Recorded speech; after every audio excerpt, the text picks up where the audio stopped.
बच्चों, कक्षा 8 से पाठ 1 ये कविता है जिसका नाम है ध्वनि।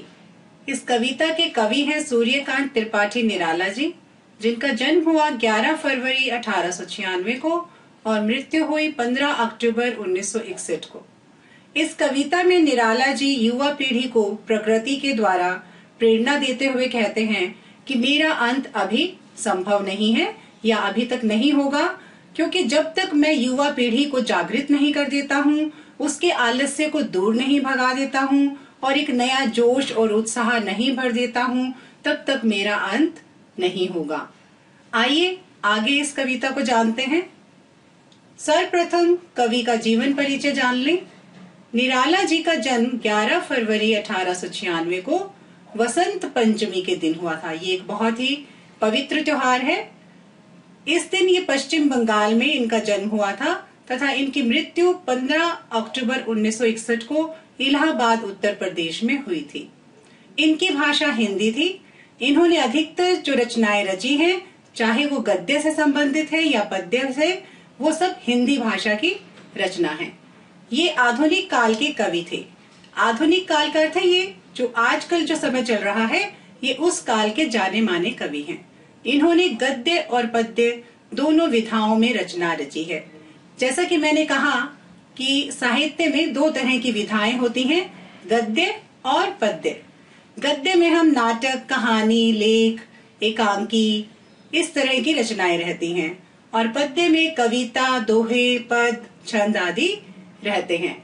तो ये है हमारी साहित्य के बारे में जानकारी, जिसके अंदर दो विधाएं होती हैं, गद्य और पद्य। इनका काव्य संग्रह है जूही की कली, परिमल, गीतिका, अनामिका आदि। ये इनका काव्य संग्रह है, अर्थात पद्य से संबंधित रचनाएं हैं। और इनके कुछ लिखे उपन्यास हैं, जैसे अप्सरा, अलका, प्रभावती, निरुपमा, कुली भाट आदि। यहाँ पर कुछ इनकी रचनाओं की प्रतिलिपि दर्शाई गई है। परिमल है, अप्सरा है, निरुपमा और अलका। आपको जब भी समय मिले आप इन रचनाओं को पढ़कर आनंद प्राप्त कर सकते हैं, जो कि निराला जी की बहुत ही बेहतरीन रचनाएं हैं। आइए पाठ प्रवेश जानते हैं। कवि ने इस कविता के द्वारा प्रकृति के प्रति मानवीय संवेदना को दर्शाया है। कवि इस कविता के द्वारा प्रकृति के उदाहरण प्रस्तुत करते हैं और किस तरह से प्रकृति के प्रति इंसान की अर्थात मानव के जो भाव रहते हैं उन्हें दर्शाया गया है और वो किस तरह से प्रकृति से प्रेरणा ले सकता है। इस कविता में प्रकृति का बहुत ही मनोहारी चित्रण प्रस्तुत किया गया है। जब आप कविता को पढ़ते हैं तो आंखों के सामने एक बहुत ही सुंदर प्रकृति का चित्र प्रस्तुत हो जाता है। भाषा सरल और भावपूर्ण है, जो कि आपको आसानी से समझ में आ जाएगी। बहुत ही सरल शब्दों का प्रयोग किया गया है। तत्सम और तद्भव शब्दों का भी प्रयोग किया गया है, अर्थात जो शब्द संस्कृत भाषा से जैसे के तैसे प्रस्तुत किए गए हैं, शुद्ध हिंदी के शब्दों का प्रयोग किया गया है, जो कि बहुत ही सरल हैं। इस कविता में कवि का आशावादी दृष्टिकोण है। कवि बहुत ही आशावादी विचारों के हैं। वे जीवन के प्रति सकारात्मक सोच रखते हैं और आशावादी हैं, अर्थात उन्हें अपने जीवन से बहुत ही सकारात्मक उम्मीद है। इसलिए वह जीवन की सुंदरता को पूरी तरह से जीना चाहते हैं। जैसा कि मैंने कहा, कवि बहुत ही आशावादी दृष्टिकोण के हैं और वे जीवन को सकारात्मक नजरिए से देखते हैं। इसी कारण वे जीवन की सुंदरता को पूरी तरह से जीना चाहते हैं। यह सब इस कविता में दिखाया गया है। आइए इस सुंदर कविता जिसका नाम ध्वनि है, शुरुआत करते हैं। अभी न होगा मेरा अंत। अंत का अर्थ है समाप्ति।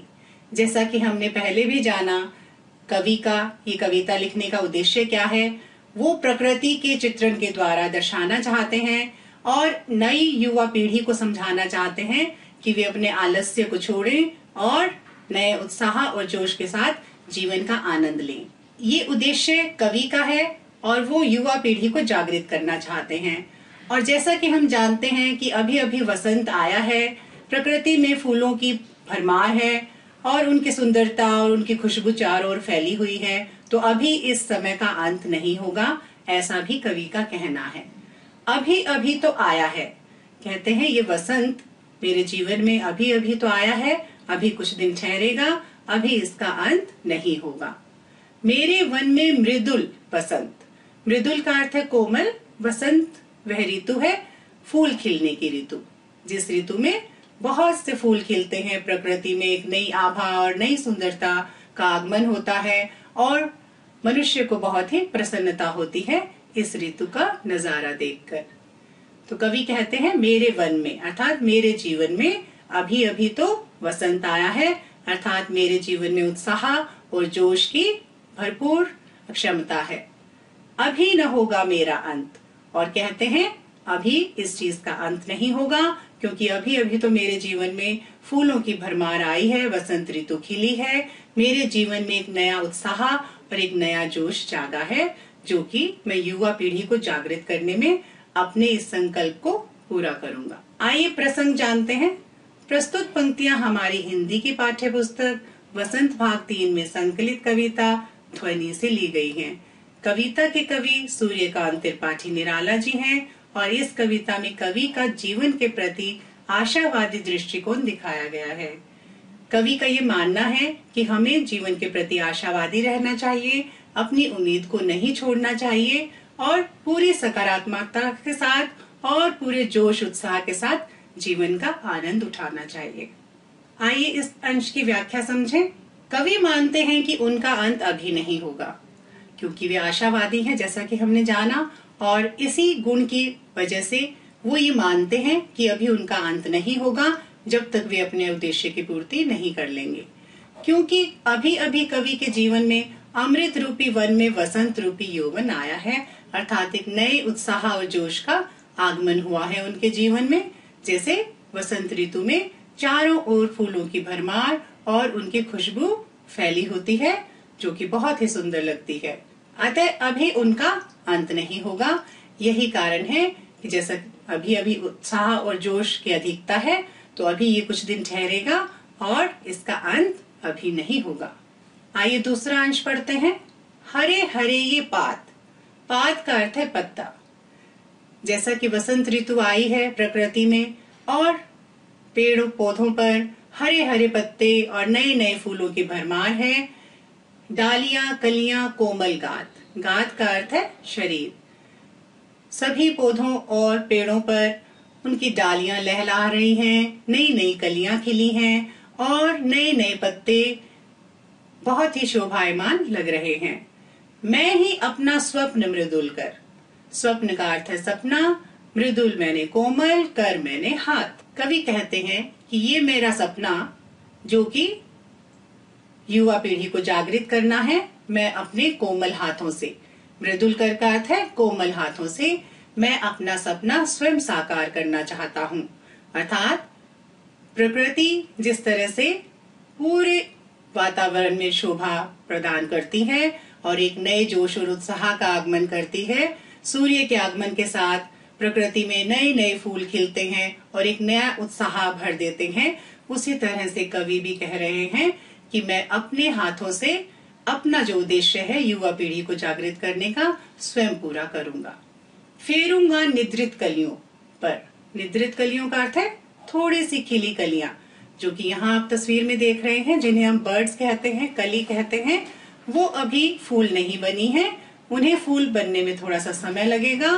कहते हैं यहाँ पे कोमल जो कलियां हैं उनका अर्थ युवा पीढ़ी से है, अर्थात वो युवा पीढ़ी को कोमल कलियां कहते हैं जो कि आलस्य से भरी हुई है, नींद में सोई हुई है, उन्हें जागृत करना चाहते हैं कवि।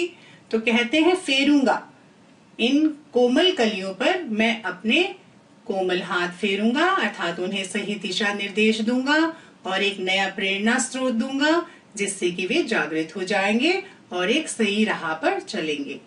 जगा एक प्रत्युष मनोहर, प्रत्युष का अर्थ है सवेरा, मनोहर का अर्थ है सुंदर, और कहते हैं इस तरह से मैं इस जीवन में, इस पूरे संसार और समाज में एक नया सुंदर सवेरे का आगमन करूंगा, जो कि मेरा उद्देश्य है युवा पीढ़ी को जागृत कर पूरे समाज में सकारात्मकता लाऊंगा। यहाँ पर कवि का जो उद्देश्य है वो प्रकृति का उदाहरण देकर समझाते हैं।